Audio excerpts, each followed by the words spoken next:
video is designed to help you to understand the new overall performance criteria for Trinity's digital music exams. Through these, our examiners will be assessing your musical skills as sustained across your entire performance. We're interested to see how your musicianship is demonstrated right from the moment you begin to play until your final notes. The senior examiners for classical and jazz and rock and pop syllabuses are going to take you through their expectations and suggest some ideas for a successful approach.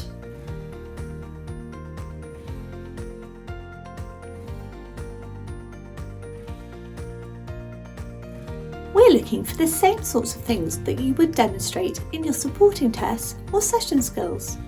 The ability to respond musically, demonstrate your musical skills securely, be a confident performer, and communicate the styles of your chosen pieces effectively. The musical responses that we might see within a live exam in your session skills or supporting tests are things that we can assess by watching your whole performance, and we're really excited by that. We want you to think about the smoothness of the transitions between your songs or your pieces. It's not so much about the time that takes, but more about the action and the movement between them. For example, a rock and pop guitarist who needs to change their amp or their pedal settings should try to do that as calmly and efficiently as they can. Or an electronic keyboard candidate should aim to make smooth and seamless their function changes so that when they're setting up between the pieces, it just helps the performance to flow along. And as a last piece of advice, it will really help the candidates if the music is ready and bookmarked. So perhaps grab some post-it notes or something similar and mark up each one of those pieces so that the next item in the programme is readily available. For classical and jazz, we expect a pause between your pieces and your technical work, or between your technical work and your pieces, depending on which way around you're doing them. In that pause, you'll need to remove the music from the stand and then hold your scale list up to the camera so that we can see that there's nothing extra written on it.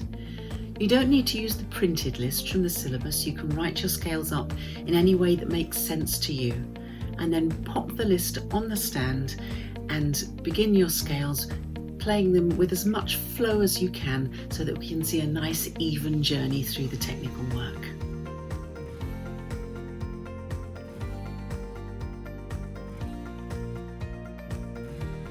Performance practice.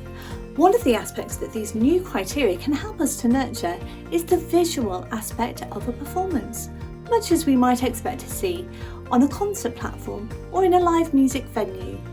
We're hoping to assess your ability to show different styles within your pieces and to hold that style through the piece and then change it for the next piece if a different style's needed.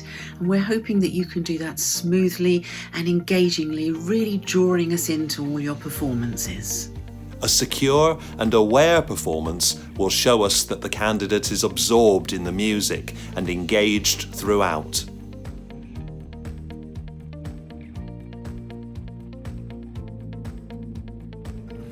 Another good piece of advice is to take your time.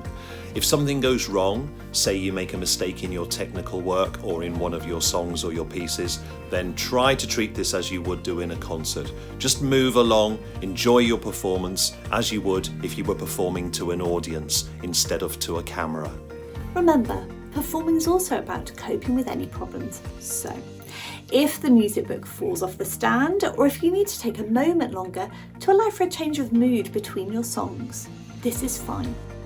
We're not looking for a specific amount of time between your pieces, just an awareness of the performance as a whole. So begin each piece when you're ready and don't feel the need to rush. We won't be assessing either the setting or what you're wearing for your performances. It's really important to us that you're comfortable when you're performing, so choose a setting that feels right to you and wear whatever you feel comfortable in so that you can give us a really relaxed performance and do your absolute best.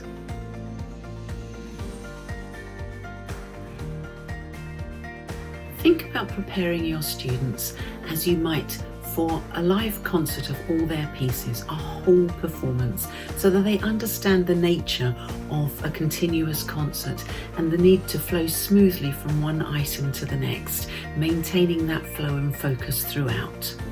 Try to craft a whole performance which is as seamless as can be, where any changes between sections, instruments, or instrumental settings are handled with care. My last piece of advice is that we're not looking to deduct marks for mistakes. If something goes wrong, just carry on in the same way as you would if you were in a live performance or if you were in a live face-to-face exam.